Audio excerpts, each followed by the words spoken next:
Hello and welcome to the On the Apex analysis of the 2026 Hungarian Grand Prix.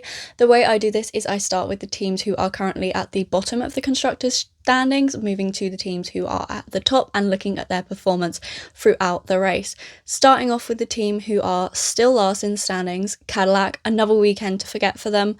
Sergio Perez started from the pits after the team made changes to his car under parc fermé conditions. He then went on to retire on lap 51 in the race after something broke on his suspension. On Valtteri Bottas' side of the garage, again, not a great weekend for him. He retired on lap 15 after his brakes overheated and caught fire, which seems to be a reoccurring issue with this Cadillac car. Moving on to Aston Martin, they brought 16 upgrades to Hungary and it definitely paid off. Fernando Alonso got his first Q2 appearance this season.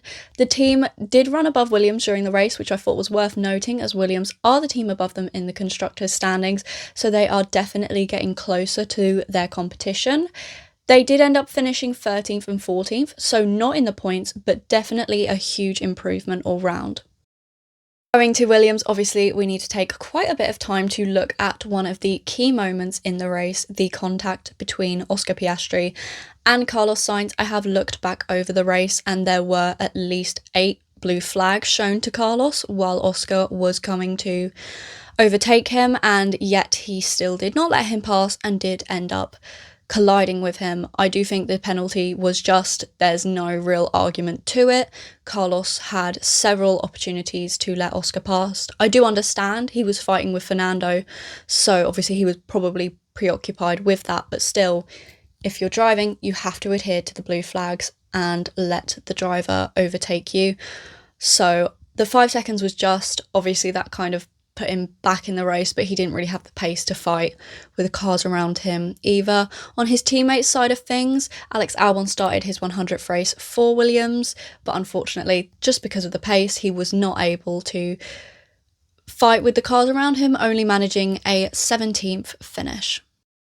Moving on to Aldi, Nico Hülkenberg took his first points for the team with a P9 finish. Gabriel Bortoleto finished just outside of the points in P11, but Hülkenberg's points do mean that Aldi now move ahead of Williams in the constructors' standings.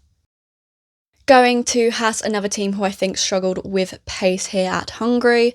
Oliver Biermann did get a 5-second penalty for ignoring blue flags during the race. He did say on Instagram that the car performed worse in Hungary compared to Belgium, so I think it's no surprise that the team struggled and were unable to keep up with the cars around them and really fight for points. Going to Alpine, who currently sit 6th in the constructors' standings. They unfortunately are still struggling for pace despite their early success this season.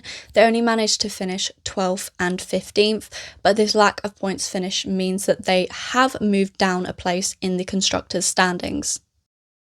Moving on to Racing Bulls, the drivers were once again fighting in the points position, this time in 8th and 9th.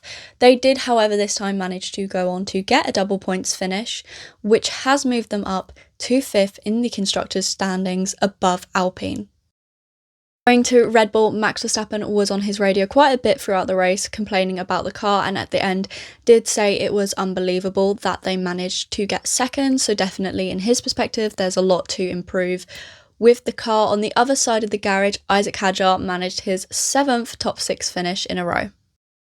Moving on to McLaren, they brought 5 upgrades to Hungary and it definitely showed with their increased pace throughout the weekend.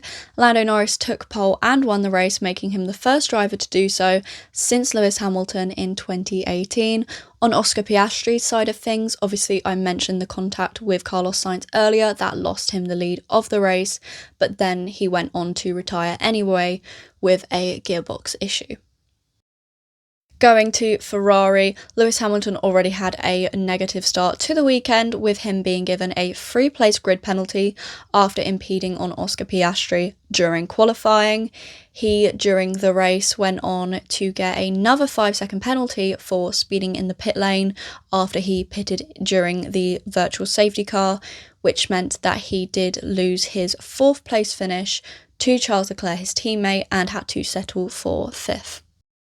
Finally, going to Mercedes, Kimi Antonelli was given a free-place grid penalty for failing to slow sufficiently under yellow flags. Despite this, he was still able to get a third-place finish, increasing his lead in the drivers' standings.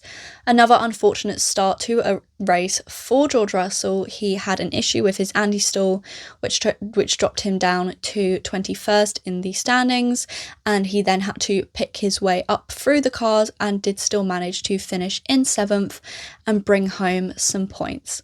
But that is it for the 2026 Hungarian Grand Prix. F1 is now on its summer break, but I will be back when racing returns in the Netherlands.